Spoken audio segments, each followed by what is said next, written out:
Riche Ignite Show. We are here to inspire and empower you and ignite the fire of success within you so that you can ignite and take flight in every area of your life. We are here tonight with another great show with another powerful influencer that is intended to be here just for you.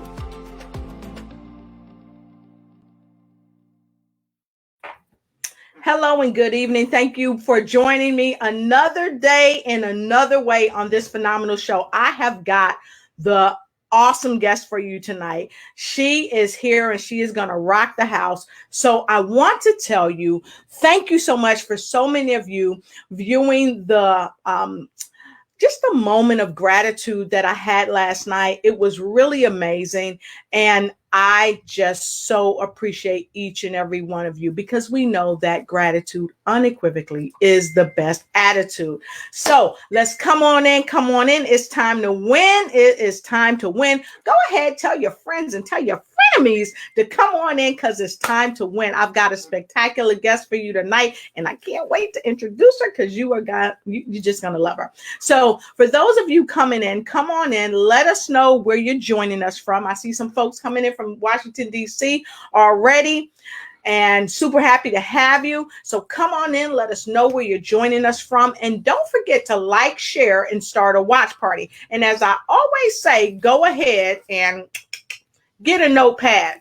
Why? Because note takers are money makers. I say this all the time, and it's unequivocal that tonight we are going to share some phenomenal nuggets with you to help you expand the way you think, expand the way you feel, and just win in every facet of your life. So for those of you that's just joining us for the first time, I want to welcome you to this platform and let you know that this platform is designed to empower and inspire people. So, hey to Ruth Verbrae, good to see you all the way out of Canada. Great to have you, Ruth. Thank you so much. So, tonight I've got a phenomenal guest. She is... Let me see, where can I start? She's been on Forbes. She has been all around the world. And right now, tonight, she's right here with us. Why? Because she cares enough to come and join us to help inspire and help ignite us. So thank you so much. Thanks, Ruth. Yes. Yes. Note takers are money makers. So tonight, I know you're really wondering, okay, Lotus, who do you have backstage? We want her up front. I know you want her up front. So I'm going to give you a couple of hints. And the first hint is that she's here.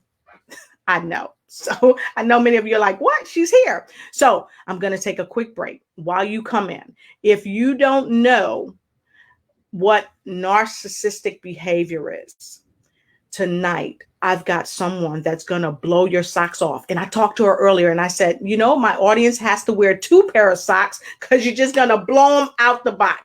So I'm going to go take a quick break and I'm going to come right back. And while I take this quick break, there's one thing I would humbly ask you to do. Go ahead.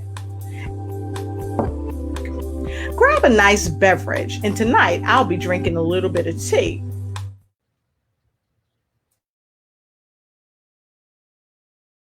I hope you're having something that you really love. So with all of that said, we're going to move right into the broadcast. So hold tight and I'll be right back. Welcome to the Lotus Riche Ignite Show. We are here to inspire and empower you and ignite the fire of success within you so that you can ignite and take flight in every area of your life. We are here tonight with another great show with another powerful influencer that is intended to be here just for you.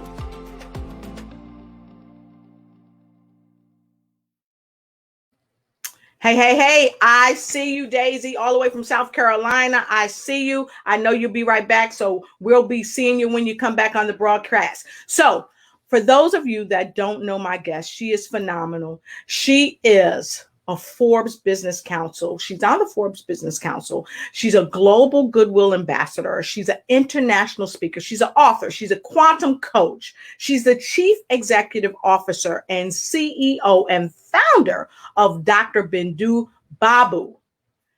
And she does have a PhD that she's going to share with you and me. Please welcome my esteemed guest, Dr. Bindu Babu. Hey, Doc. Hey, how are you? I'm doing great. Thank you for being on the show. Super awesome. Happy to have you here. So I know both of us have been super busy. We did get to chat earlier today. And man, we talked about so many things, folks. You're not going to believe it. But tonight, we're going to get down to the nitty gritty and talk to Dr. Bindu Babu. She's going to share with us quite a bit about herself. I've already shared some things, but Doc, can you share some more? Tell us a little bit about who you are, what you do to make this world a better place. Well, the first thing I want to say is thank you for having me, Lotus. I'm really, really happy to be here. It's a great honor. And you're right. We had a little quick chat earlier, which was really, really phenomenal.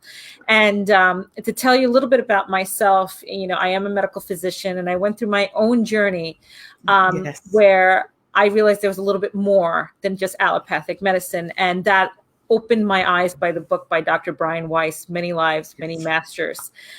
He changed my world because this is another MD who also was the chair of psychiatry, and he's an Ivy League graduate, and he did hypnotherapy on his patients, and he tapped into their past lives. So something that, as your show would say, ignited fire in me, because it was something that I knew, but I wanted to recognize. So that was the start of my journey. I went after actually Dr. Brian himself, and I was trained by him to become a past life regression therapist. I'm a Reiki master. I did my doctorate in natural medicine. I did my PhD in integrative medicine. I am a member of Forbes Business Council. I was recently very honored with it. I have a book on narcissistic relationships, my soulmate, my love, my narcissist, because I do work with people on a coaching level of one-on-one in mindfulness, meditation, Reiki, and positive thinking. So I do a lot of reprogramming work. But my expertise is working with victims of toxic narcissistic relationships. Did she go there, folks, or did she go there? If she went there, folks, put a number 1 in the comment below. If you don't know that this is going to be fire, this is going to be fire. So put in number 1 in the comment below. So Doc, you've done so much and you've been inspired by some of the top minds on the planet. You talked about Dr. Brian L. Weiss, the many lives, many masters that he talked about. And you also talked about your new book that just launched, I think, this past month.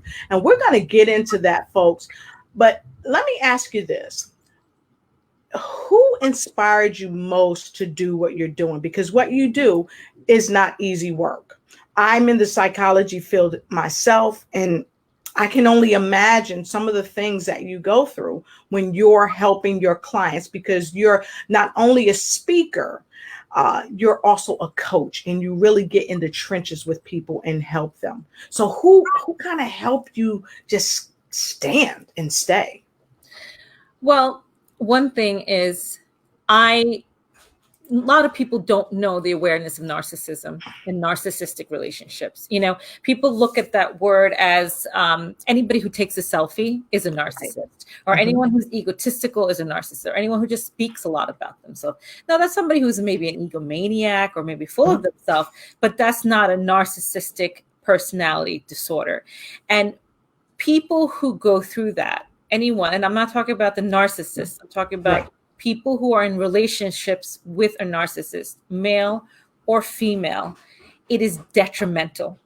They pretty much lose their lives. And I had my own experience where I didn't even know what hit me. And there was nobody out there who could really help me. I did my Googling, I did my research, I didn't understand. Fine, you come to a point where you realize this is a relationship and it is toxic. But how do you heal from it? And how do you pull yourself away from such toxicity? Okay, fine, you leave the toxicity, then what? You're stuck in bitterness, hurt. Mm-hmm. You lost your self-esteem. You lost your confidence. You don't know what you're going to do. There's cultural bias, society bias, just yourself. Like if it's a marriage, oh, wow, I'm a divorcee. Or, what about my children? I mean, you are faced with every type of judgment, horror that you never predicted that would happen maybe to you. Right. You see this outside or other people's lives, or maybe, on TV. And when we do get married, let's say, you don't think beyond that, right? We think of it as our final destination. So you don't know what hit you. And there wasn't anybody. And I put myself in this position where I've learned meditation, mindfulness. I went through my own spiritual journey. Right. And I realized, wow, if I came out of that, anybody can. You just need the tools and the understanding, the learning and the support. And that's when I decided this is what I want to do. Not just medicine. I wanted to do the coaching and the and reprogramming the mindset and doing more of quantum-based healing. So, yeah. Wow, that's very powerful. Thank you for sharing your story with us. And I know that's only the beginning, or just a little sample of what your story is about. But I want to kind of backpedal a little, because you started off in a way that I thought was very powerful. Because a lot of times when we talk about narcissism, we talk about it from the premise of men being narcissists, but we never look at women being narcissists. And I saw you on a show most recently, and you talked about that. And I wanted to ask you, what are your thoughts on this? Why do you think so many people look at men being narcissists versus the fact that women are narcissists too? Is it we're conditioned to believe that it's just men and not women? Well, statistically, it's higher incidence of narcissism is in men. Okay. So that's why you may see it more common. But women narcissists are horrible. They can be really catty and nasty, and they can really be hurtful to a man. And you see both worlds, but because honestly, it's just the majority is falling under men. On studies and research, it's men who are more of the narcissists. That's really what it is.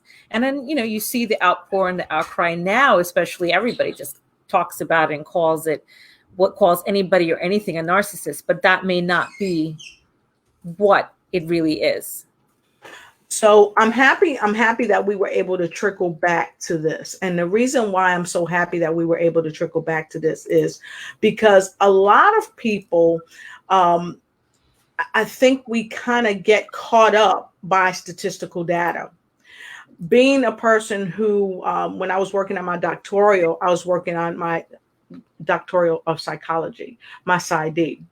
And of course, many of you know that are in the psychology field, we use a DSM-5, and it gives us a clear and definitive idea of what people kind of fit into that description. But there's something that you and we talked about, and we talked about statistical data. And you said, you know what, Lotus, I kind of like to not get hugged so close, basically, to the statistical data.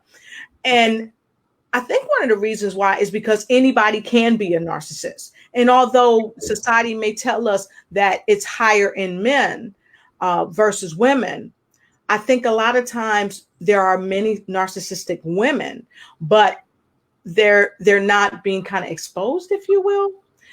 So we can't just put a label on something when something happens in a relationship and say, oh, it's the guy. It's the guy. It can't be the girl. And I love that you took the opportunity to say, wait a minute, let's look at this thing from a level playing field. So with that being said, I know that you had dealings with a narcissistic spouse, and you went through HELL. How did you come out of that? Because a lot of people, I would imagine, get stuck in narcissistic, toxic relationships, and they don't know how to come out of that. How did you come out? Well, just to go back a little bit about the DSM-5 that you were talking about, I just wanted to add was, you're very right. We did discuss about that statistics, but because the DSM-5, which is 5, right? Yes. There's so many levels. It's just not narcissistic personality disorder. You have sociopath, you have bipolar, other different types of personality disorders. So these all correlate and relate to each other. And that's why there's never a clear cut. Oh, this is a narcissist. Even a narcissist is divided in so many ways. You have covert, overt, you have malignant narcissism.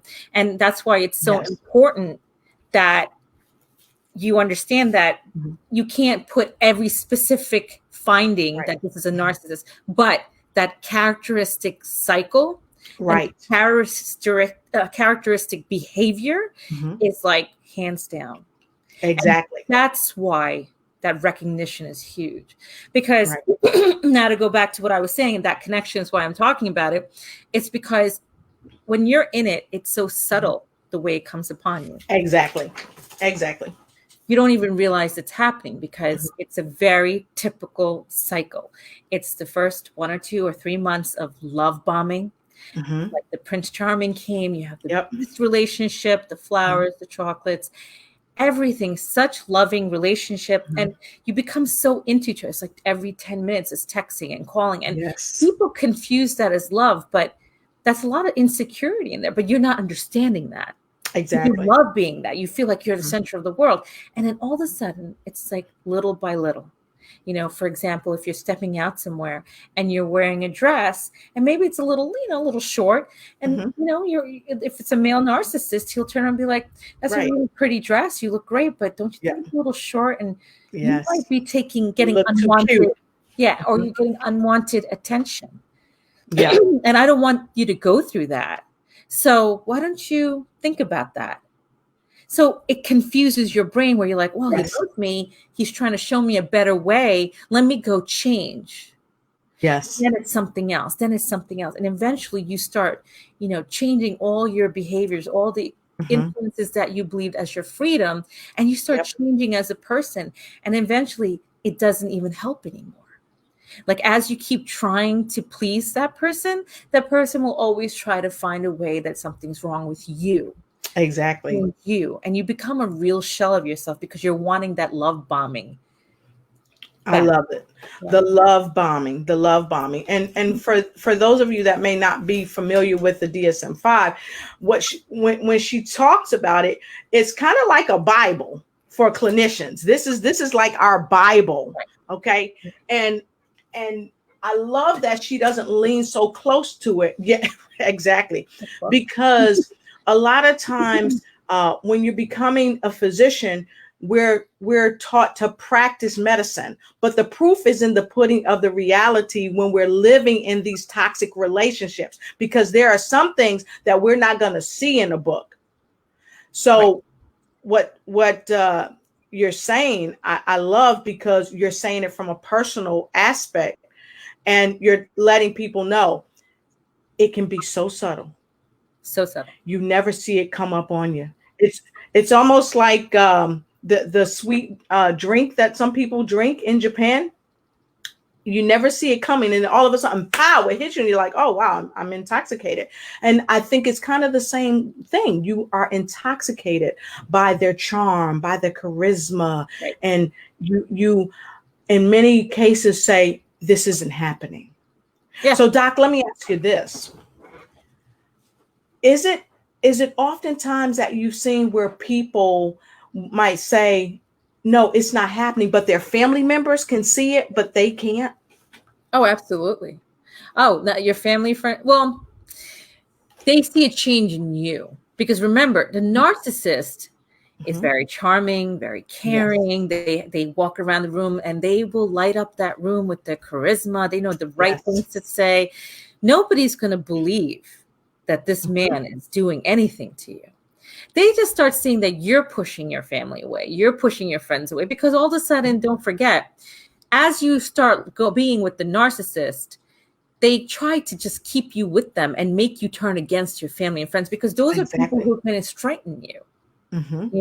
So then they start to convert your mind that this person's influencing you this way, or your mother thinks this way, and then that plus As you notice you're losing yourself, you're embarrassed because you don't want anyone to see this relationship going bad. Mm-hmm.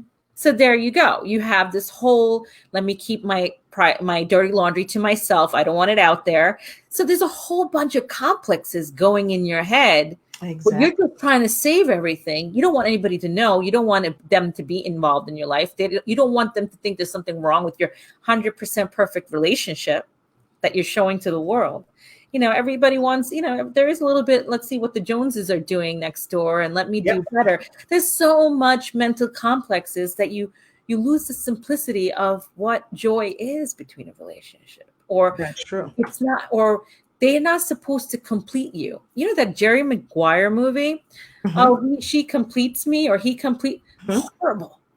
People aren't supposed to complete you. You're supposed to complete yourself.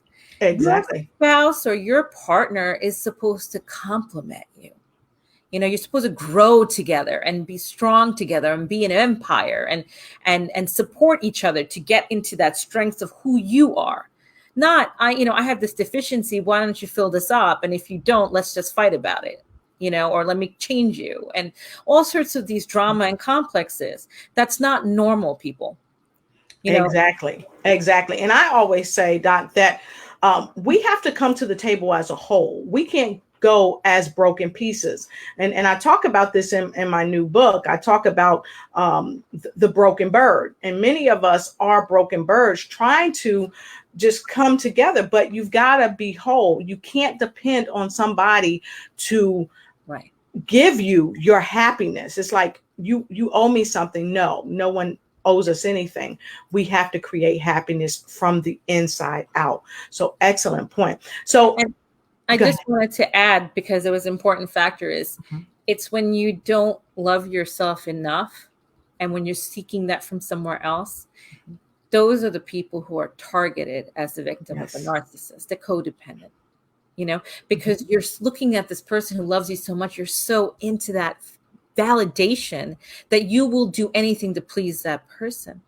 And those are the people who unfortunately get stuck like that. The nice people and they could be strong. And a lot of them are CEO, independent, financially strong women or men who get caught up in this because it doesn't matter about your logical sense. This is about what you think of yourself inside. And that's how you get caught up in this. Exactly. And so let me say this. A lot of people have been in relationships with narcissistic people. And we are not preaching to the choir because we have some folks that are making comments and they're streaming in left and right. And I want to say hi to so many folks out there. And we're going to take a quick break. And then when we come back, we're going to take some of your comments. And if you have any questions, we want you to go ahead and share your questions. And we are going to give you some answers. We will be right back. Here we go.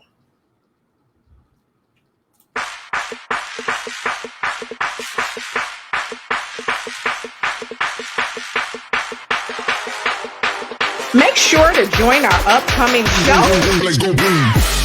with the ladies of Bring Who You Are. We are bringing who we are, and we are asking everyone else to do the same.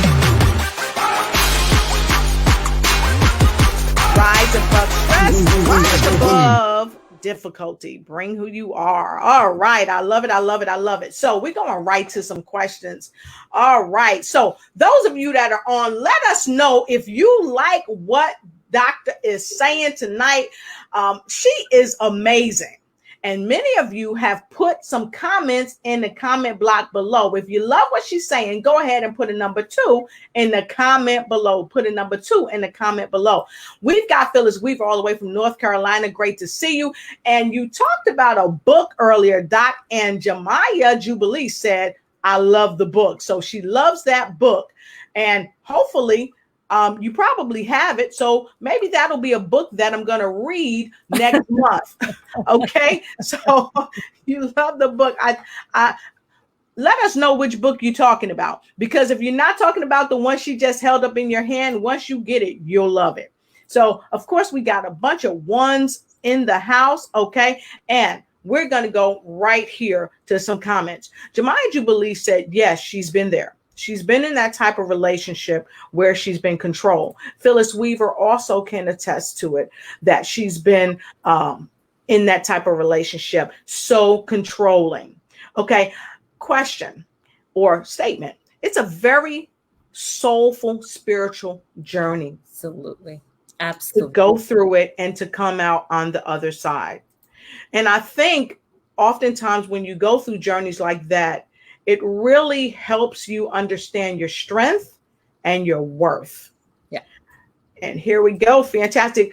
Dr. Selena Pinashimo said, fragmenting the soul into a smooth toxicity. Powerful. Yeah, very powerful. Very powerful. Very powerful. And we're going to talk about that. We're going to talk about that. We're going to talk about that real quick. So, Doc, fragmenting the soul into a smooth toxicity. What does that mean? The first thought that came into my head, and I'm going to say it, and this is even more of, I can relate to not only with all the clients I've seen, all the women and men, even as a personal point of view, you feel like your soul got wrenched out of your body and you are completely lost. You don't even know who you are, what you're doing, what you've learned. You don't know what's right anymore. You don't know what's wrong anymore. You feel that you were always a good human being. You don't understand how anyone can hurt a good human being. I mean, we all make mistakes. Nobody's perfect. I wasn't perfect, but I was not, or I never deserved what I went through. And when you feel that way and you don't get that closure and you don't get that understanding that, hey, this happened and it's because of this, or maybe I did something and I caused this, you will never get that, because technically none of that really existed.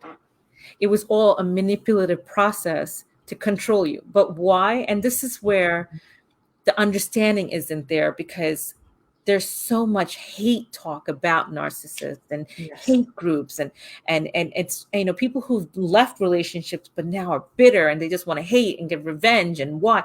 But it was a process, because you're talking about an individual, a narcissist, who's completely broken from whatever they went through. And they hate themselves so much that they don't trust anyone who comes close to you. And they need to pull someone else down to feel their self-worth, to validate who they are. And when you come to that understanding, and this is what I work with women and with men, you really heal, because you realize that it's not you. It's their journey and you were part of it. But guess what? You've learned so much through that journey too. You discovered your empathy. You've discovered your compassion.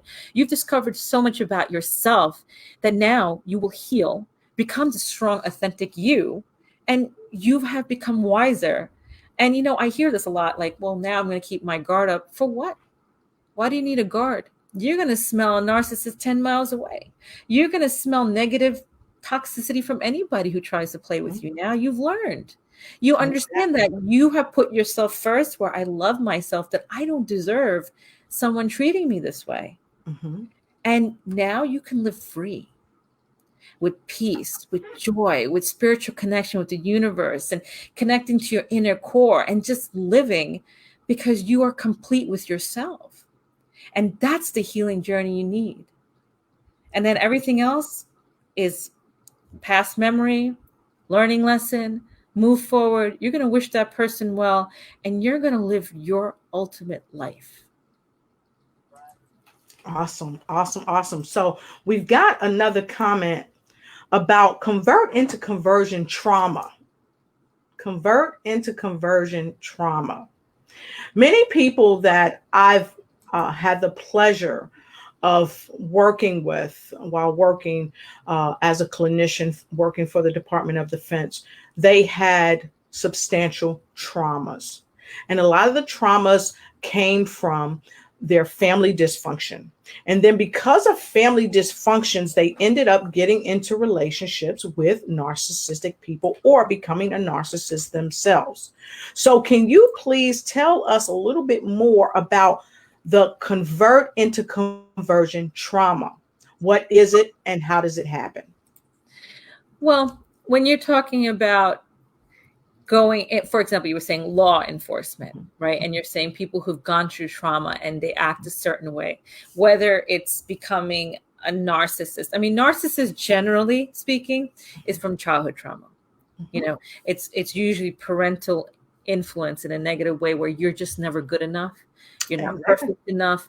No matter what you do, it's not, you're just not, feeling of being unloved and unworthy is so strong that they dissociate in a very strong subconscious level of themselves and their survival method, which is the coping, which is, you know what, I'm not worthy. And I'm going to always have this egotistical attitude to prevent myself from getting hurt. I'm not going to ever let anyone in that space.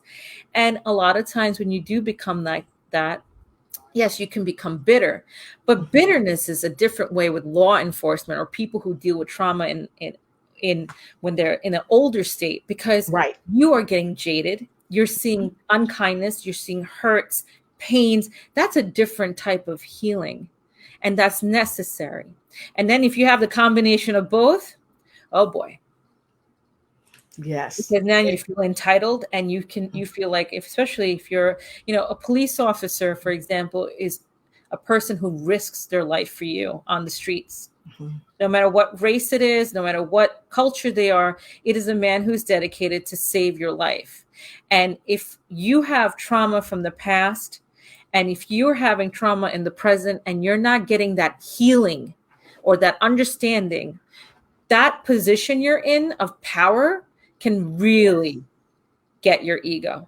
And it's very hard to differentiate the two. Any human being, you can't blame anybody. They need the tools to understand the two, to still be the kind and good person they are inside and heal from the past to do justice for the public, you know?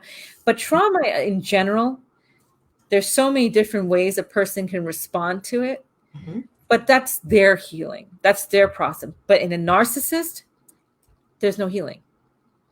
A narcissist cannot be cured. This is a completely different situation. This is a person who doesn't ever recognize there's anything wrong with them. It's always the other person's fault. Even if it's a woman narcissist and a male victim, well, honey, you're doing this because I'm treating you this way because you just don't know how to cook properly. Right. And because I'm going to throw this plate and you're going to have to clean. Look at that mess. If you just cooked my chicken right, we wouldn't have this mess. I wouldn't have broken that plate. You wouldn't be crying. So next time, prevent it. This is your fault. Exactly. Because it's really about blaming the person rather than showing them the love that they deserve. So because I don't want to show you the love that you deserve, because really it's not really about the other person. It's really about them. But if I can make you look bad, if I can break you down, if I can make you feel bad, then I'm good. Well, in the example that I was just saying, it's more of you're disrupting my dinner and you made this bad, even though I taught you this 150 times, which means I am still not worthy for you. You didn't care enough to, it's so deep, cook for me properly. And I had a rage. I got triggered and I did this whole mess and it's your fault. It's not even about that person and making them feel bad. It's always about them. The narcissists don't sit there and say, hey, let me make you feel bad or pull you down on purpose. It's a constant cycle where anytime they feel insecure or bored or they feel bad about themselves, they need something to increase their supply. And that's what a narcissistic supply is.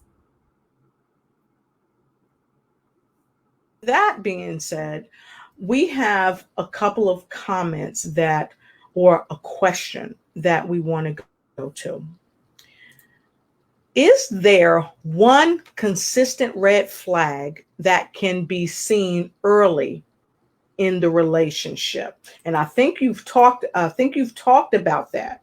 So I want to kind of expound on that. Is there signals?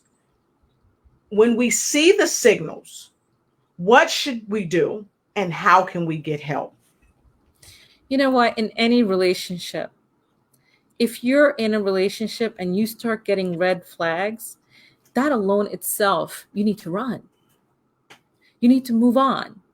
And I'm not talking about simple red flags doesn't mean, oh, well, he likes chocolate and I like vanilla. We're talking about when somebody sits there and says to you, you know, I think you're wearing your hair too long and you're trying to attract attention. That's not right. You know, chop it off and make yourself look more, masculine so that you can be, not attract that attention. I mean, these are people trying to change who you are instead of accepting you for who you are and loving you for who you are and appreciating your thought process. Right there, it's a no-no.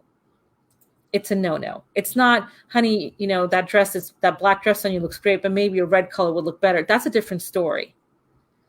They're not changing who you are. They're not making you change your clothes or wear a certain way or try to make you cook in a certain manner or not stop you from talking to people. Or even, there are incidents, people go through where, it's simple when you see a male friend and you give them a hug or you give them a kiss on a cheek. Oh, no, you can't do that because that's you trying to get attention. You're just trying to rub yourself up on him and, start a whole bowl of fire. These are not normal. That's an insecure behavior. And you need to recognize any red flag in any relationship and you must walk away. You must run. And I want to say that we have some men on here. And they're saying, me too. This has happened to me. And this is the very point that we were making at the top of the broadcast, because we wanted our men counterparts to know that this show is not just about women. This show is about all of us, all of us, men and women. And it's happening to men. And like Matthew said, it's happening to him. So what would you say to him in regard to that? But before you say that, he has one more comment. Let me bring that up. He said, it's having compassion with a 3-foot spoon. Can you speak to that, Doc? It's having compassion with a 3-foot spoon. Now, I need to ask, is he talking about compassion of your partner or yourself? Because if it's about a partner, it has nothing to do with compassion. You see, narcissists loves you. They do. They just can't love you the way you want them to love you. Number one. Number two, they will always love themselves first. They have to. They'll fall apart if they don't. They have a serious personality disorder. And, you can be compassionate, but if they are stuck and believe that this is your fault, and you can be crying your eyes out, you can be on the floor bleeding to death, but if you, in their eyes, is wrong, they will walk right past you and continue doing whatever they were doing as if you don't even exist. Because in their head, it is a very cut black and white thinking. You are wrong. If you're crying there, bleeding away, that's on you, not my responsibility. Take care of yourself and move on. I'm done. So it's not even about compassion. They are very about themselves. This is your fault. It's never their fault. So don't ever expect the narcissist to come to you when you're crying after a fight to be like, oh, you know what? This was hard. It's my fault and your fault. Don't cry. No. It's always, even if they come to you and hug you and say, I love you and hold you, it's baby, you know what? You shouldn't have done this.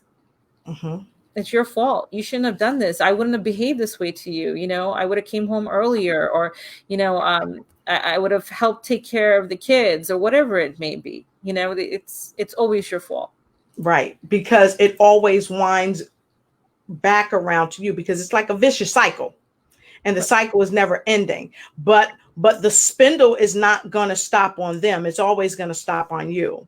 So I think someone was talking about, wow, they can't be cured. No.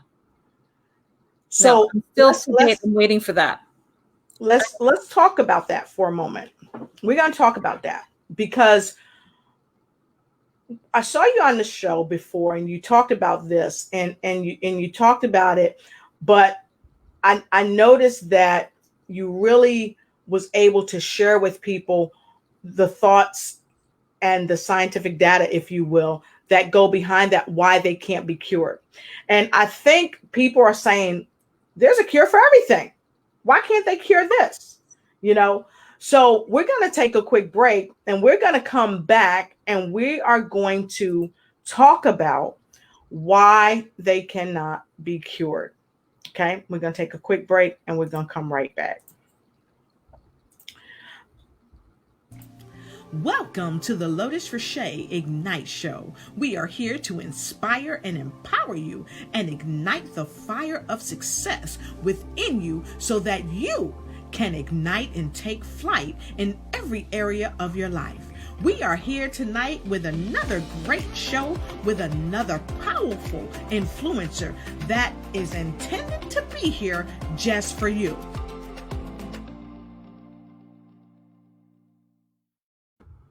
And so thank you for your question or response, while they cannot be cured. And many of you know narcissists. And some of you that are just coming in, come on in, get in where you fit in, because I've always got room around my table for you. And tonight I have a remarkable guest on the show, and we are talking about different things dealing with narcissists, how to identify them, what the red flags are, who they could be, and is there a cure? This is my friend and your friend. She's a Forbes Business Council. She's a global goodwill ambassador. She's an international speaker. She's an author. She's a quantum coach. She's a chief executive officer and CEO and founder of her own company called Bindu Babu. And tonight she's here talking to us about narcissism, how to detect it and how to run like hell from it if you have to, because she survived it and she can help you survive it too. So before we go to wow, they can't be cured, we're going to go to a quick clip and kind of get an idea. So if you're not sure, if you're just joining, you don't know what a narcissist is, if you're not sure of the behaviors, I'm going to share this quick clip with you. Here goes. Well, wait a minute. I ain't through talking to you yet, now. Think about this. I made it. Wasn't nothing without me, and you ain't gonna be nothing without me. You know, I was wondering when the White Turner was gonna show up. You get on, do your lolly thing. Go ahead. Yeah, all right. Go ahead on. You ain't down to summer. I'm gonna see you again, man. Damn it, you done broke my book. What you done did now? You done messed up a nice automobile. So it's back to the blame. It's back to, I'm going to get you. It's your fault. So that's a glimpse. And many of you may have heard of the Tina Turner story. And I want to thank Tina Turner for this clip in the movie, because this is a clear concept of what a narcissist is. So, Dr. Bindu, tell us, wow, there is no cure. There's no cure because you're talking about a person who's so detached from his inner self, who uses such a coping mechanism such as ego to feel good about themselves. That means they can never do wrong, and they can never see themselves doing wrong. And if they ever did anything wrong, it's always the other person who did it. So if you think you're okay, and if you think you're perfect and you're God's gifts on earth, and you believe that there's nothing wrong with you, why would you want to help yourself? You are already helped. Mm-hmm. You're fine. So there's nothing wrong with a narcissist in their eyes. They feel nothing wrong with themselves.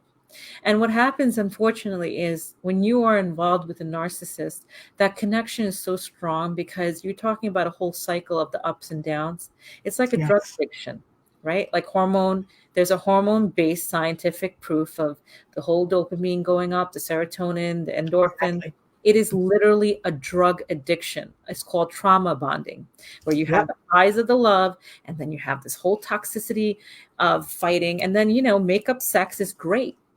And you have this strong relationship with somebody, and you feel so close to them that you see them as your soulmate. And they will always tell you, there are moments, narcissists will tell you, you're the only person who can understand me, sweetheart. Yep. I went through so much, and I'm struggling, I'm trying, you can see it. Don't give up on me. I love you. I need you. I can't survive without you. And all of that is true. But within a blink of an eye, that changes too, because they are always about themselves. And this is why it's so difficult for men and women to tear themselves apart, especially men. Men are always feeling like they are the head of the household. They need to save the wife and take care of the woman. And if she goes nuts, it's because she's having a bad day or she's stressed out with the children. There'll be always excuses. So men will always try to stay and pull it together as the alpha in a family. And they keep taking it because they'll be like, I'm not weak. I'm not going to cry. I'm going to just keep taking somebody treating me like dirt and toxicity. And I will lose everything in my life and power to do so.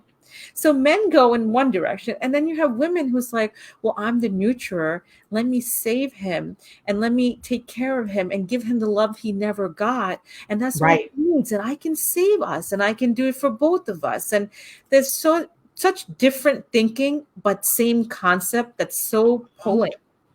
And we are also taught by society, by religion, certain religions, no divorce, do not leave the partner. Society looks upon divorce bad.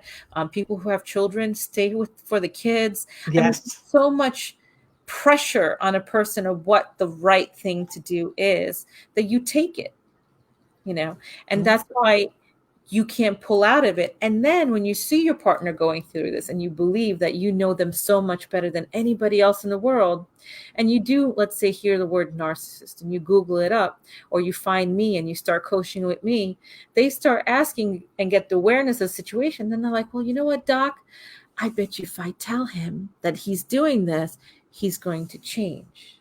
Nope. And not going to happen. And it's hard because everybody loves that person, but you have to walk out, because you need to understand this is you, this is your life. You can have people in your life that you love. It doesn't mean you need to live with them and destroy yourself for it. Exactly. And I love it. And so we talked about you being in it, you overcoming it. And we have so many people, both men and women, that's chiming in. And Matthew said, ego. A large part of it is the ego. What would you say about that, Doc? Oh, absolutely. I mean, ego meaning it's an egotistical narcissist. That's what we call narcissistic supply. And they need their ego to feel good about themselves. First of all, people generally feel good good on ego. They feel better about themselves when they have it's a protective mechanism. But narcissists takes it to a different level where their survival is on their ego because they hate themselves so much inside. So ego is it's ego will you can't crush their ego, they'll fall apart. And Matt said that, you hit the nail on the head.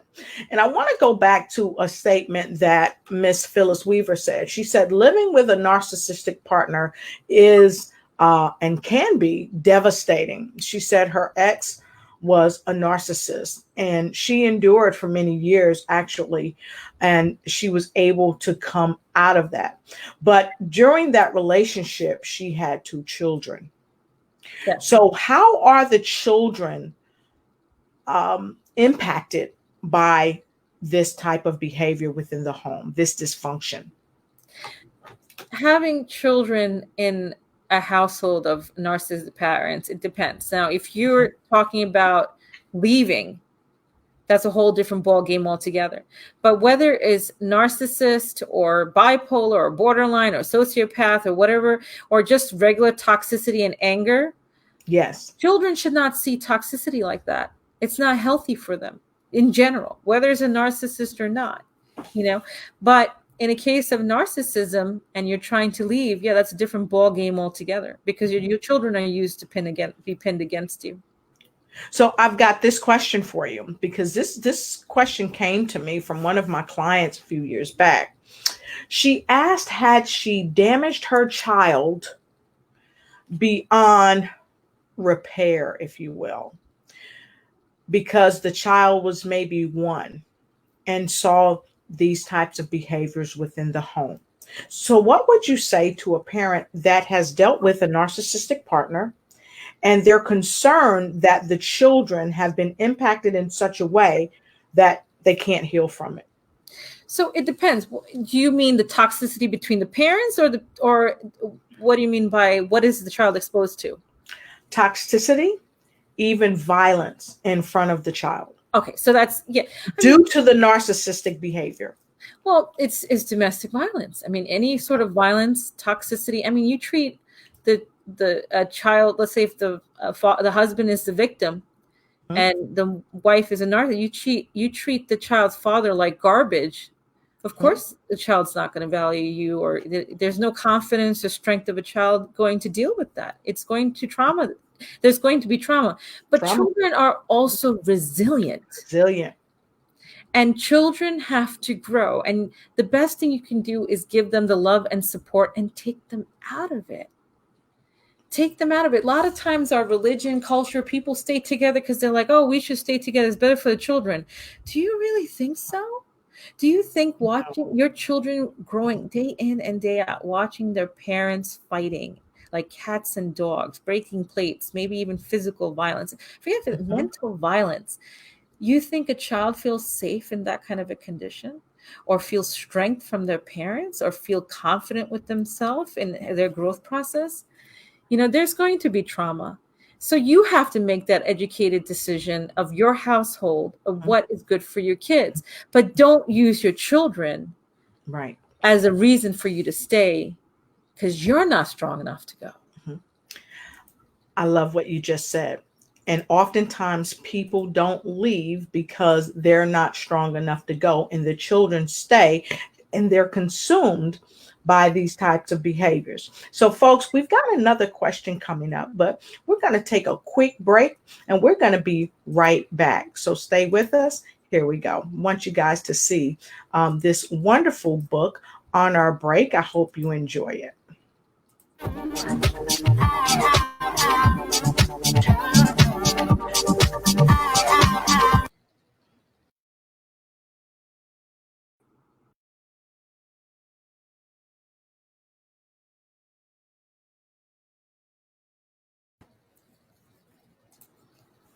All right. I think it stopped a little bit, but it's okay. So what I'm sharing with you all today is a wonderful book.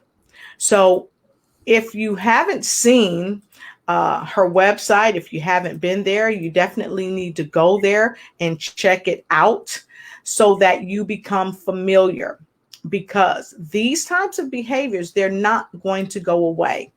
And you've got to take action. If you don't take action now, you're going to forever be stuck in the nightmare, because it's unequivocal that it's a nightmare. And to that point, I want to talk about this question. Is it a learned behavior? One of our viewers wants to have the answer to that question. Is it learned, and can they unlearn it? No, it's a coping mechanism. It's a coping. It's not a learned behavior. It's trauma that they've gone through in childhood or some phase in their life where it's continuous feeling they're not good enough. And it's a coping mechanism that they have learned to become that way so they can survive. All right. So it's really a survival tool, almost kind of like when we go hunting or fishing, we're hunting and fishing to eat. So when they're using this as a coping mechanism, is it that they don't have any other mechanisms that they can use to deal? Or are they using what they know best because it's familiar, it feels right? It's what's worked. right? It's what's worked for them. It's made them survive even codependency. If you think about this, as narcissism is whole thing about ego and getting the egotistic supply to feel good about themselves. Yes. Codependent is people who feel unloved. So narcissist feels unloved, codependent feels unloved. But the way codependent works is I feel unloved, but the more I please you, the more I give you love, the more I iron your clothes, or the more I buy you things, the more I go back and call at you. And as you feel pleased and keep patting me on my head saying, you're wonderful, you're great, makes me feel loved. And that's not mine, but that is a codependency mechanism. That's how they work. That's how they feel validated. That's how they feel good. As I keep pleasing you, I feel worthy. While a narcissist, I feel worthy as I trash you and you still stay. That means I must be important. Or as I keep trashing you and you still change for me. As I watch you walking on eggshells because you don't want to upset me. As I see you change yourself from the person you are, for me, means I'm important. Exactly. So these are different different mechanisms, coping mechanisms of survival, of feeling your worth. So I have another comment. Manipulation. Is this manipulation? Oh, sure. Both are. Because sometimes when people are stuck in these type of relationships, one of the first things that their families will say, and or their best girlfriends or best guy friends, man, they're manipulating you. They're just manipulating you day in and day out. And oftentimes the first thing people say is, they're not manipulating me. I just, they just need me to do this, so they won't do that. Yeah, it is. It's not it is manipulation, right? Because they do it so subtle that you think it's love. It's confusion of love. Like people look at possessiveness when, for example, a man is possessive of a woman. Oh, he loves me. No, he's just insecure. But the fact that you like the feeling of being controlled, you have an issue too. And allowing it is another way of manipulating, because you're getting what you need of worth from that person. So you do it. Sometimes it's not always about saving. It's about getting what you want. It's just like when I have a certain couple that comes to me and they're like, well, I check his phone at all hours. And she lets me check her phone at all hours. Like, let me see their whereabouts in that manner. And one person wants to control. The other one wants to feel the need of control. Because when they feel controlled, they equate that as love. So they manipulate each other. And they don't even realize it. And they look at it as normal. Yeah. Yeah. And that's kind of what Dr. Shimo was talking about earlier. It's kind of a smooth massage. Right. We're both kind of in our even keel space, because I am the narcissist and you like what I'm doing to you, so you're going to take it. So it's just this tug and pull, and it's chaos. Yeah. So we are at the top of the hour, and I got to tell you folks, I'm super happy to see each and every one of you. I know I typically take more breaks, but folks, you have been amazing. We already had some things we were going to talk about, because we like to keep this thing organic, but everything we were going to talk about, you guys asked the questions, you brought it out, and I told you Dr. Bindu was going to blow your socks off. And she has. And so I want to share this with you, because Dr. Bindu has a book that's out. She launched this book in June. And if you have not got this book yet, I urge you, go get this book, because this book will change the trajectory of your life. Okay. This is called My Soulmate, My Love, My Narcissist. You got it? You can pick this book up. It's very affordable. Go on Amazon. Here you go. I got it right here for you. Get this book, My Soulmate, My Love, My Narcissist. It's healing and recovery from a narcissistic relationship. And I'm sharing this book with you because I've seen several of you say, this has happened to me, or this is happening to me. And some of you, took so many years to get out of the relationship. And I'm confident you don't want to go back to a relationship like that or see anybody go through a relationship like that. So if you know somebody, or if you yourself are going through this narcissistic relationship, please share this book with them. You will be happy that you did. So, Doc, I want to ask one more question as we begin to wrap up the show. Phyllis Weaver shared that it took her 10 long years to get out. Yeah. For some people, they seem to feel that they're locked in this maze. They don't think they'll ever get out. And sometimes the way out is sometimes through death. Oftentimes the narcissist will murder the person, or they will murder the narcissist because they've had enough. But what would you say to people that are going through and they want out, but they don't know how to get out? First thing is recognize your self-worth.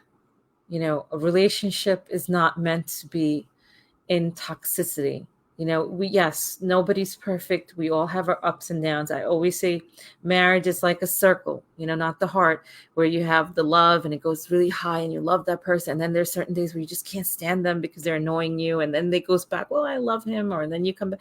And that's what a relationship is. But when it becomes disrespectful, toxic, completely pulling you down 24/7, and you have fear in your heart and you're not happy. And if you're sitting there downplaying it, saying, I can take care of this because I know he or she loves me, it's not worth it. It's not. And yes, you will feel that pull. Yes, you will feel that person in your soul. Even if they're bad or good, you have to understand something. When you love someone, you love them. You love them for their good and you love them for your bad. But you have to make that decision that, is this worth it? Do I want to live the rest of my life like this? Do I want to get my family involved in this? Do I want my children to go through this? Is this the life that I want to lead? And that's your first decision. And then after that, you will go through your journey and honor your process. You're going to go through back and forth. You're going to be confused. You're going to go through so many situations. And the reason why I'm saying that is because a lot of people who aren't in a narcissistic relationship, they don't understand the concept of, well, if someone is treating you bad or if someone's hurting you, it should be a no-brainer, walk out. And my equal question for you would be, if someone's trying to lose weight, then why don't you just stop eating? Mm-hmm. Right? When you see a piece of cake, you know it's not good for you, just stop. No, you have a pull towards things. You like certain things you love. And you ignore the fact that, hey, that cake's going to get me an extra roll on my body. Or you ignore that because you look at the positives in it. Because it's so good. It's the same thing. When you look at a relationship or you're with a woman or a man who you love, you do ignore those negative things. And even if those negative things means it's so toxic because you love your cake. You like the way it makes you feel. And this is where you have to make a disciplined choice that I'm going to put this aside because I deserve better and I want to be happy and I don't want that type of relationship that hurts me so much. I don't deserve crying every day. Exactly right. And I want to say we've got folks still streaming in, even though we're at the top of the hour. Nadine Pina Medeiros says she's been there. Yeah. She's been there.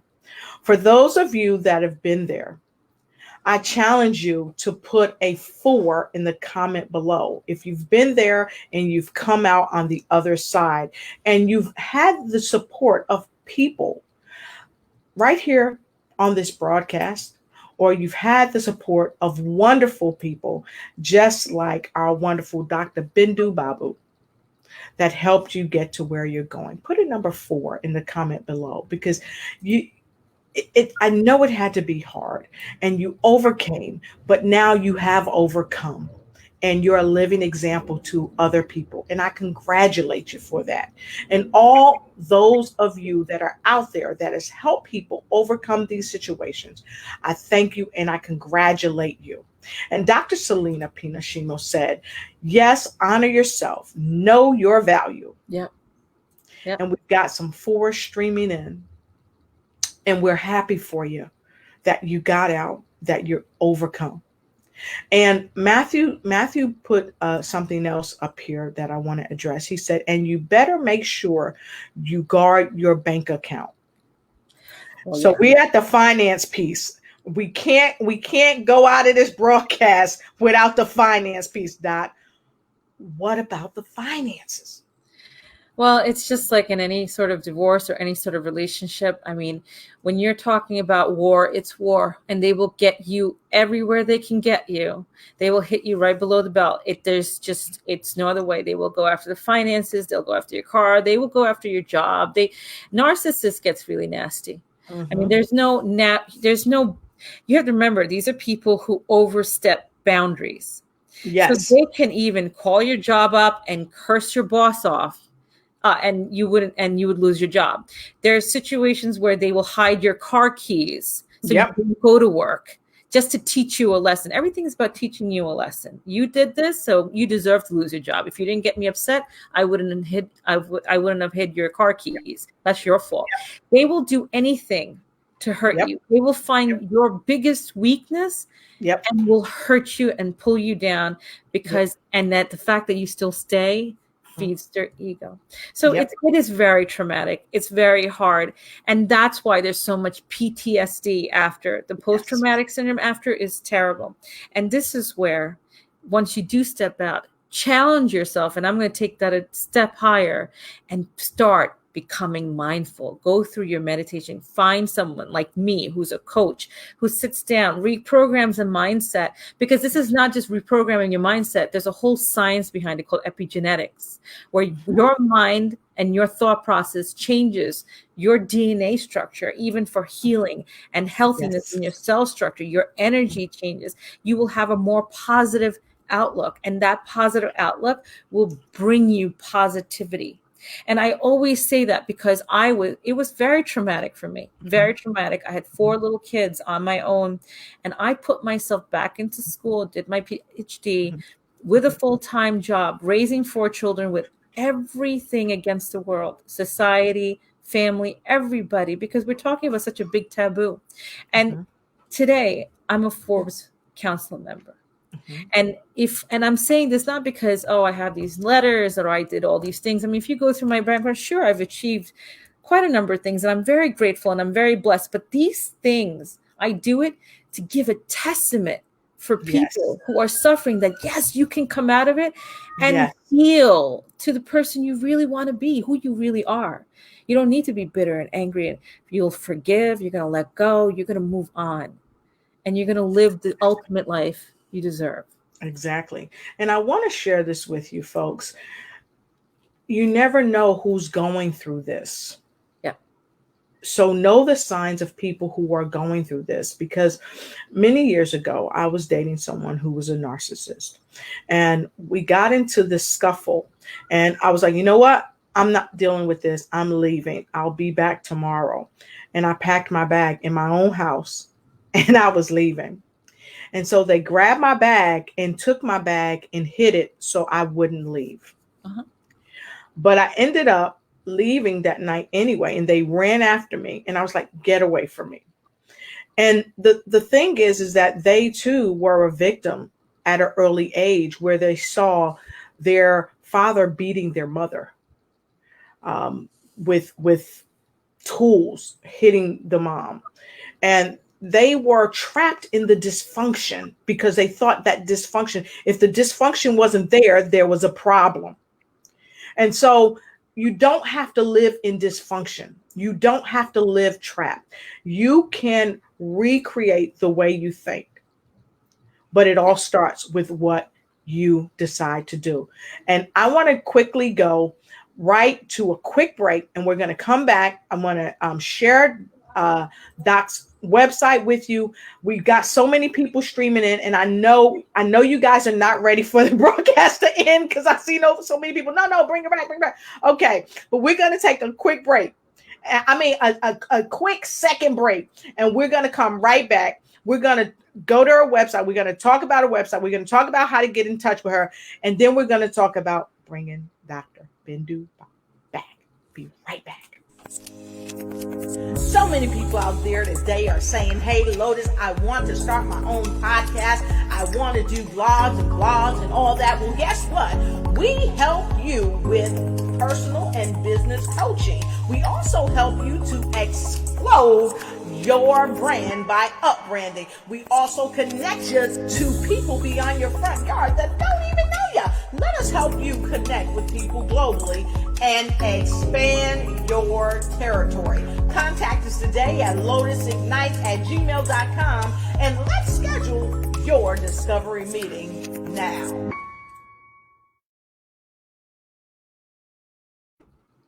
Thank you so much. Thank you so much.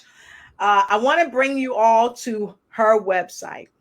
If you are looking for someone that can help you cope and deal with some of the things that you're going through, she's going to help you transform. She's going to help you start your life anew. She has been all around the world. Like I said earlier, she's a quantum-based transformational life coach. Not only that, she's an expert in narcissistic toxic relationships, and she will help you help yourself ignite and take flight. Now, from there, the rest really is up to you. It's really about what you want to do, because it's unequivocal that she can help you in so many ways. I want you, if you would please, don't hesitate. Go to this website, and I'm going to go right back here, and I'm going to share this with you. Go to this website, check her out. And also, I'm going to share this quick video with you. I tried to share it earlier. It stopped a little bit, but we don't give up. We just don't give up. Here we go.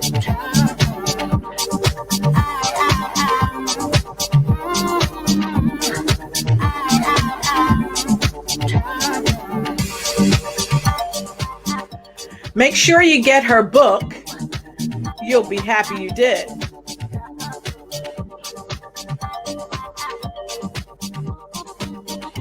No matter who you're dealing with or how you're impacted, Dr. Bindu Babu can help you overcome. It's a choice.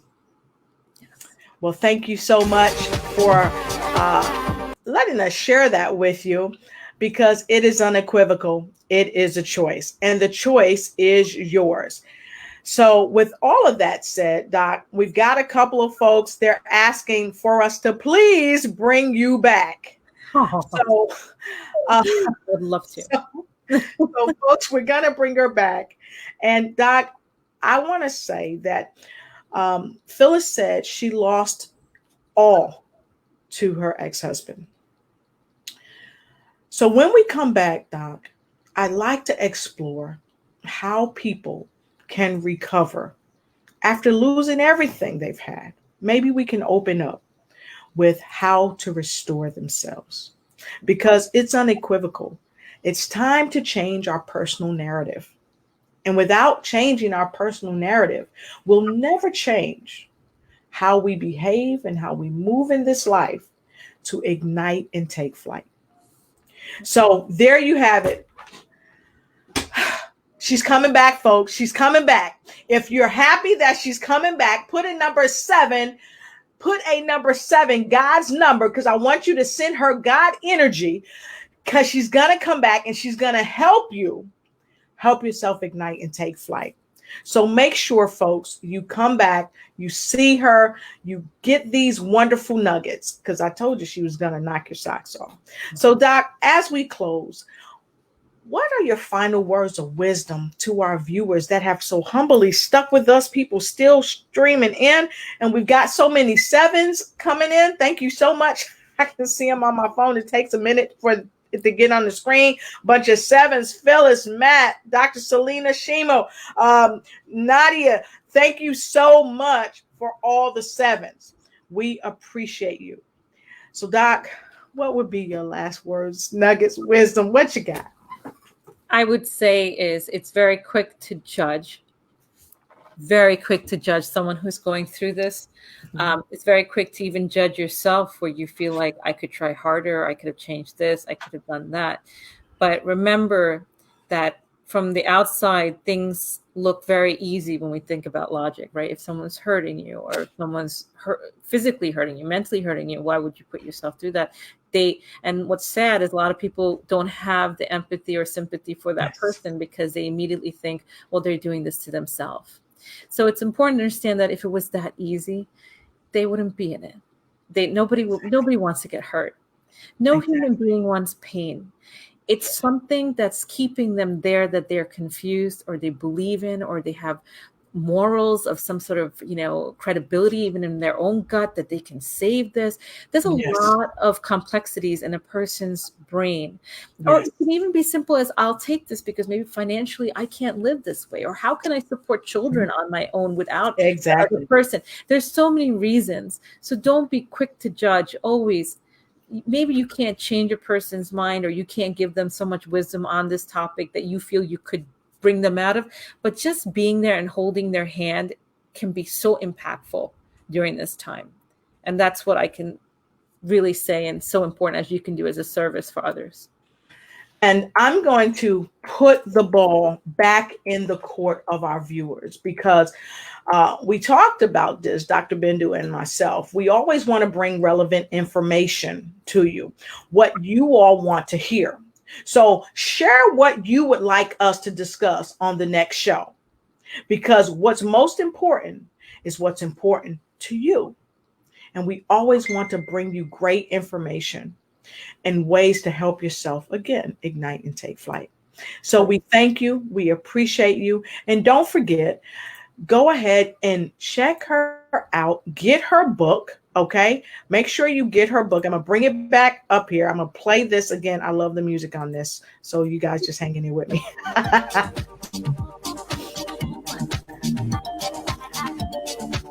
Get the book. Get the book.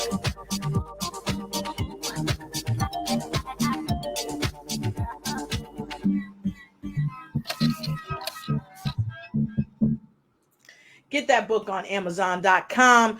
You will not be disappointed. You'll be enlightened. You'll be boosted, and it will help you help yourself ignite and take flight and break free from your plight. So thank you so much for being here with us. We appreciate you. We'll see you next time. And don't forget, you've got a friend right here in Dr. Bindu, as well as you've got me. So come on through next time when she comes back to help you help yourself ignite and take flight. We'll see you next time. Good night. So many people out there today are saying, hey, Lotus, I want to start my own podcast. I want to do blogs and all that. Well, guess what? We help you with personal and business coaching. We also help you to explode your brand by upbranding. We also connect you to people beyond your front yard that don't even know you. Let us help you connect with people globally and expand your territory. Contact us today at Lotus.